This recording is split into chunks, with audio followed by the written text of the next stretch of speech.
There are hundreds, if not thousands, of videos of beheaded Palestinian babies and children, Palestinian children with severed limbs, killed by Israel. And not a single corporate media outlet has reported on how Israel has systematically beheaded Palestinian children on a daily basis for the last 15 months. And yet every single one of these Western media outlets was so quick to spread the mass atrocity propaganda in order to manufacture consent for Israel's genocide by repeating a story about an incident which never took place. We have some really disturbing new information out of Israel. The Israeli Prime Minister's spokesman just confirmed babies and toddlers were found with their heads decapitated. I choked up earlier reading this new revelation about 40 babies being killed. Oh my God. And some of them being beheaded. And I was like, how can any human being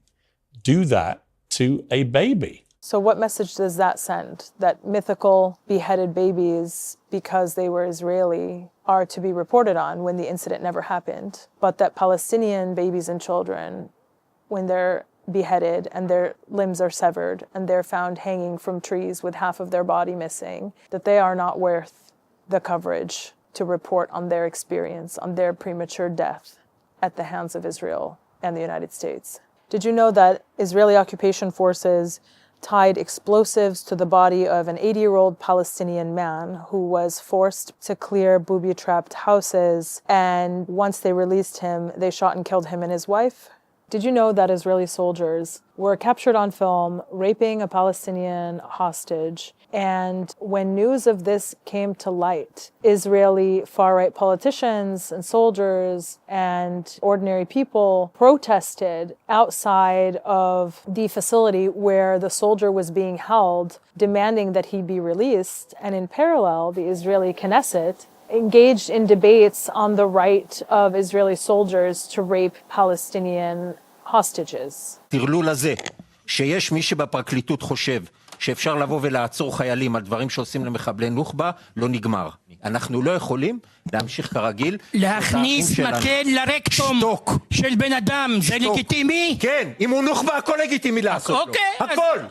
הכל! One of the soldiers who was involved in the rape had a media tour all around Israeli media stations and took off his ski mask and was revered as a national hero by members of Israeli society. Did you know that a young Palestinian boy by the name of Saddam Rajab was killed in the occupied West Bank after an Israeli occupation soldier shot him in the stomach?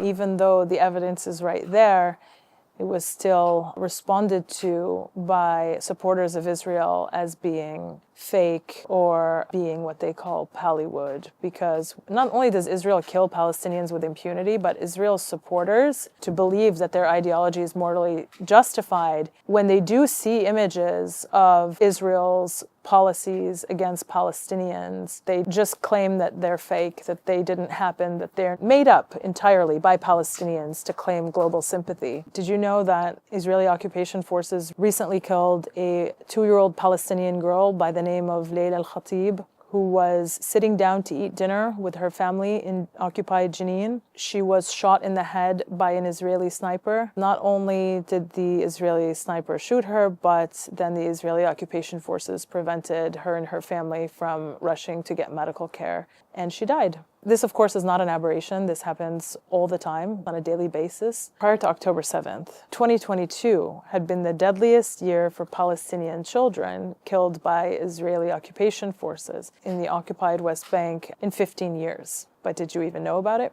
Did you know that in 16 months of genocide in Gaza, Israel has managed to halve the life expectancy in Gaza? If that isn't proof of genocide, I don't know what could be proof of genocide. Did you know that Israel withholds Palestinian bodies and prevents Palestinians that it killed from being returned to their families? Over 600 Palestinian bodies are being illegally held by Israel, some since the 1960s. Did you know that if you go on Google Maps and you look for satellite images of Beit Hanun, you will see that Israel has completely destroyed and erased that village in Gaza, that city in Gaza, and instead replaced all of the buildings, the stores, the homes, the parks, the schools, the mosques, the churches, with thick mud embedded with Israeli tank marks in the shape of a Star of David. Not a single corporate mainstream media outlet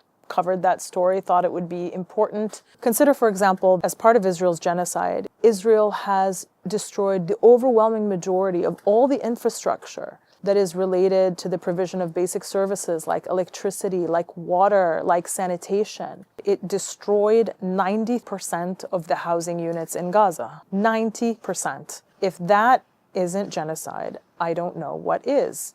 You can't possibly make the argument that the destruction of the majority, the overwhelming majority of all housing units in Gaza does not constitute intent to destroy a people in whole or in part. If you continue to get your information from mainstream media, I wouldn't be surprised if you didn't know any of these stories. But I think we should understand that if any one of these incidents had happened to an Israeli child or an Israeli family, then not only would the media be all over the story, politicians would be condemning it in the strongest possible terms, there would be widespread coverage and discussion about the horrors that that individual had endured. But when violence is carried out against Palestinians systematically in much wider proportions over 76 years, it is something that the global north wants us to accept as a reality, as a status quo, as the default. And as a result, evil is allowed to prevail with absolute impunity. After 15 months of a daily live stream genocide, we're really at a very critical turning point. Either the global community decides that international law is to mean something and is to actually be applied consistently to all offenders, no matter who they are, no matter where they're from, no matter the circumstances, or we decide to throw it away entirely. I don't see a middle ground because the Gaza genocide has exposed the double standards and the hypocrisy that is so embedded into the system. If you take the example of the ICC warrants for Netanyahu and Yoav Gallant, you've had states in Europe come out and say they're just not going to honor the warrants. Netanyahu and Gallant will be allowed to visit their states in total impunity and that they won't comply with the obligation to actually arrest them and hand them over to The Hague. That's their obligation as signatories to the Rome Statute, the treaty that establishes the International Criminal Court. And in retaliation for the issuance of the arrest warrants against Netanyahu and Gallant for crimes against humanity and war crimes committed in Gaza, the U.S., under the Trump administration, has sanctioned the International Criminal Court. That should make everyone stop to pause and reflect on who the good guys are in this and who might the bad guys be. The world that we're creating, if we continue to ignore international law, is a very dangerous world. It's a world where states' conduct is not bound by any notions of law or morality. It's a world where the only principle is if I can get away with it, then I will do it. It's a world that is going to, in many ways, resemble much of the death and destruction and killing that we saw at the height of empire hundreds of years ago. But also, it's a world that's going to be much more dangerous even than that because of the ability now to accelerate and to automate killing and destruction through the technologies of today that we didn't have back then.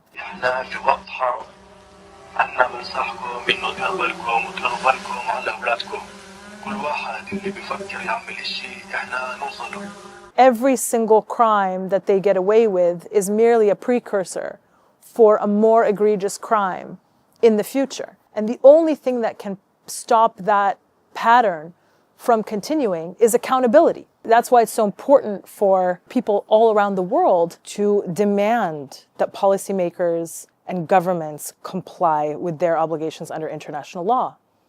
And in this current moment, that means allowing for the reconstruction of Gaza by Palestinians for Palestinians without the interference or the meddling of the West. And international law requires that Israel unconditionally and immediately withdraw from the occupied Palestinian territories. The Gaza Strip, the West Bank, including East Jerusalem, there is no debate. There is widespread consensus, and this was affirmed most recently by the International Court of Justice in its July 2024 advisory opinion, where the court held that Israel's existence in the occupied Palestinian territories is illegal. Israel's existence is illegal. That means that if Israeli soldiers were to plant flowers in Gaza, that act would be illegal because they have no right to be there in the first place. It's Palestinian land. The court went so far as to say that Israel's conduct in the occupied Palestinian territories violates a number of peremptory norms under international law. These are norms of the highest order from which no derogation is possible. They're the most serious violations of international law. Violations like the prohibition on apartheid, against racial discrimination, against violating self-determination of Palestinians, against the acquisition of territory by force. The court found that Israel was engaged in all of these extremely serious breaches towards the Palestinians, and that the only solution is an immediate and unconditional withdrawal of Israeli forces from Palestinian land. Now, when you compare that, which is what Israel's obligations are under international law, with the public discourse in the West, you see how far we are from adopting a policy that is compliant with the law. So this is really important. Israel must leave Palestinian land and has no legal claim to it whatsoever. Not to build settlements there, not to extract wealth from Palestinian land through the theft of resources like Palestinian gas off the coast of Gaza, not to take our water, not to do anything there. It has no right to be there, period.